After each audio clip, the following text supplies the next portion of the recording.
अस्सलाम वालेकुम नाज़रीन, आज प्रोग्राम के दौरान राना सनाउल्लाह ने खुद इस बात का एतराफ़ किया कि अगर नवाज शरीफ ने भी आंखें दिखाना शुरू कर दी तो हमारी हुकूमत गिर जाएगी। इसी वजह से नवाज शरीफ खामोश है। इसके अलावा राना सनाउल्लाह ने खुद इस बात का भी एतराफ़ किया कि नवाज शरीफ इमरान खान से मिलना चाहता है, लेकिन इमरान खान ही नवाज शरीफ को मुंह नहीं लगाते। इसके अलावा उन्होंने क्या कुछ कहा, आइए पहले उनकी गुफ्तगू सुनते हैं, फिर इस पर बात करते हैं। तो ज़रा ये इमरानी फार्मूला जो आज उन्होंने अपने हमशीरा के ज़रिए सामने रखा जी कि मैं माफ़ी मांग लूँगा अगर साबित हो जाए, आपका रिएक्शन क्या है? नहीं, वो अगर मगर ही है। आप इसको बिल्कुल भी संजीदा नहीं ले रहे? नहीं, ये बिल्कुल अगर मगर है। तो मैं आपसे वैसे बहुत मरतबा सवाल कर चुका हूँ, आप उसको फितना भी कहते हैं फिर ये भी कहते हैं साथ बैठे। नहीं, देखें, पार्लिमानी जमहूरी सिस्टम में रहते हुए एक पार्टी का सरबराह होते हुए अगर वो हुकूमत में है तो अपोजिशन के साथ बैठने को तैयार नहीं है, अगर अपोजिशन में है तो हुकूमत के साथ बैठने को तैयार नहीं है। अगर दोनों साथ नहीं चलेंगे तो ये सिस्टम, ये निज़ाम चल ही नहीं सकता। तो ये खामखा की बात है, इसमें कोई जान नहीं है। नहीं, इसमें कोई जान नहीं है। ज़रा वापस आइए, आपकी हुकूमत मुअस्सर नज़र नहीं आती। अच्छा, ये क्या आप हर दूसरे रोज़ जो है नया टेक्नोक्रेट क्यों ले आते हैं? कभी एनर्जी के ऊपर ले आते हैं, तो पॉलिटिशियंस नहीं है आपके पास, क्या ख़त्म हो गए? नहीं, देखें, पॉलिटिशियंस टेक्नोक्रेट तो नहीं होते, बाज़ टेक्नोक्रेट पॉलिटिशियंस होते हैं, लेकिन ज़्यादातर पॉलिटिशियन जो है वो जिस आदमी ने जो है वो एक इतने बड़े हलके को भी जाके फेस करना है, लोगों से भी मिलना है, लोगों के भी मसले मसाइल हैं, तो टेक्नोक्रेट मैं समझता हूँ कि सियासत में सियासी जमातों को ज़रूरत होती है। इतनी ज़रूरत होती है कि आपने हर जगह पर टेक्नोक्रेट ही लगा दिया है। एनर्जी का वाला टेक्नोक्रेट भी लगा दिया है, फाइनेंस मिनिस्टर आपका टेक्नोक्रेट है। नहीं, एनर्जी में अभी मोहम्मद अली साहब को इंडक्ट नहीं किया आपने, वो टेक्नोक्रेट ही है ना, वो ज़ाहिर है, वो इंटरिम के वो थे मिनिस्टर। और लेकिन चले, मेरा ख्याल है कि अगर वो वहाँ पे कोई बेहतर काम कर सकते हैं तो इससे तो कोई हर्ज मेरे ज़हन में इस वजह से पूछ रहा हूँ कि फिच की रिपोर्ट के अंदर उन्होंने कहा जी कि अगर ये निज़ाम गिरता है ना तो मिलिट्री बैक टेक्नोक्रेट्स की हुकूमत होगी। तो मुझे लगता है बहुत सारे टेक्नोक्रेट्स इकट्ठे हो रहे हैं, बस सिर्फ गिरने का इंतजार कर रहे हैं। हुकूमतों के गिरने में जो अवामल कार फरमा होते हैं उनका दूर दूर तक कोई निशान नहीं है। दूर दूर तक निशान नहीं है, आपको नज़र नहीं आ रहा? नहीं, है ही नहीं, है ही नहीं, है ही नहीं। मियाँ नवाज शरीफ 5 साल मुकम्मल होने के बाद बोलेंगे या क्या, उनका क्या प्लान है? उन्हें इस बात का पूरी तरह से एहसास है कि अगर आप ये चाहते हैं कि वफाकी हुकूमत अंडर द लीडरशिप ऑफ मियाँ शहबाज शरीफ जो है वो परफॉर्म करे, काम करे, और सूबाई हुकूमतें भी, और सूबाई हुकूमत ख़ास तौर पे पंजाब जो है वो under the leadership of Maryam Nawaz साहबा काम करे, तो फिर उन्हें उनको फैसिलिटेट करना चाहिए, अपना एक्सपीरियंस देना चाहिए, उनके मामलात में पूरी दिलचस्पी लेते हुए उनको गाइड करना चाहिए, जो कि वो सारा कुछ कर रहे हैं।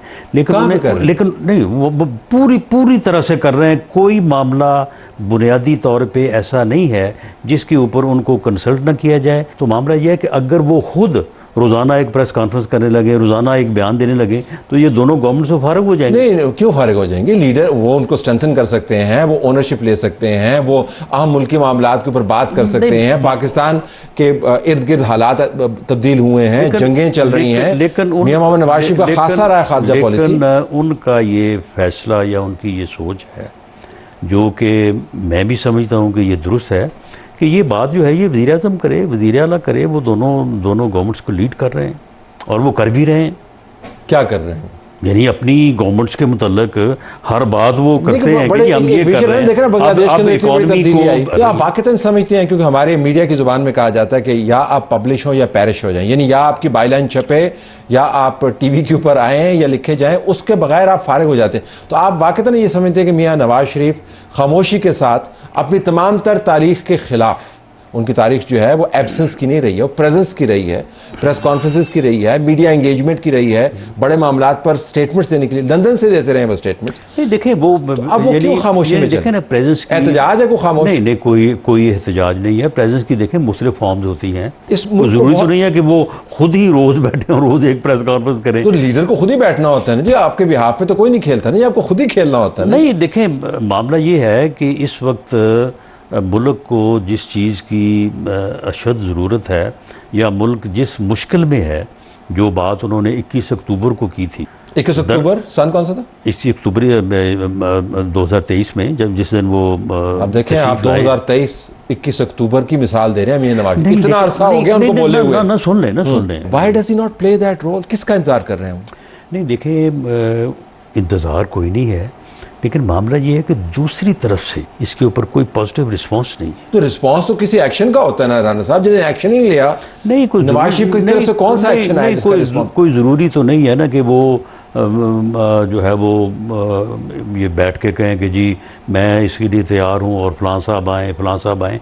देखिए मामला ये है कि कुछ चीज़ें होती हैं जो पहले पसे पर्दा जो है वो उन चीज़ों को पहले देखा जाता है मामलात को, और उसके बाद फिर एक स्टेज होती है जब सामने लाया जाता है। इकट्ठे होने में हमारा कोई इनकार नहीं है, या मियाँ नवाज शरीफ कत्तन अपनी बात से जो है वो पीछे नहीं है। आप मुझे बताएं कि आज से 15 दिन 20 दिन पहले on the floor of the house वज़ीर आज़म ने जो बात की है, तो आपका क्या ख्याल है कि उन्होंने मियाँ नवाज शरीफ साहब से विदाउट कंसल्टेशन या वो बगैर बात की उन्होंने बात की है?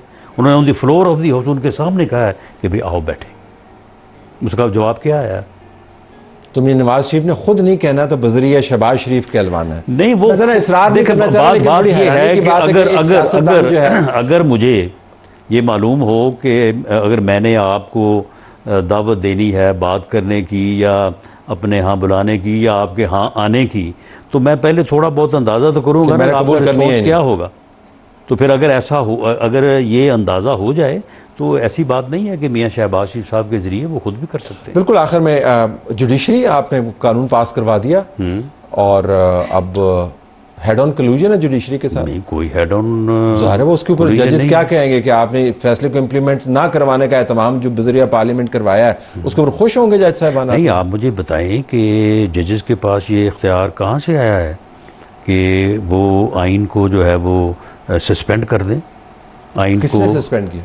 तो वो सुप्रीम कोर्ट के जजेस कह रहे हैं। तो आपकी तशरीह में 8 रुकनी जज साहबान ने जो फैसला दिया है वो डिसेंटिंग नोट की रोशनी में आर्टिकल 6 के इतलाक़ का बायस बन सकता है, उनकी डिसेंटिंग नोट की रोशनी में जो दूसरे जज साहबान ने उन्होंने देखें, वो भी तो आखिर सुप्रीम कोर्ट के जजेस हैं ना। ये आप सब बातें करें लेकिन आप समझ नहीं रहे कि टकराव की तरफ जा रहे हैं।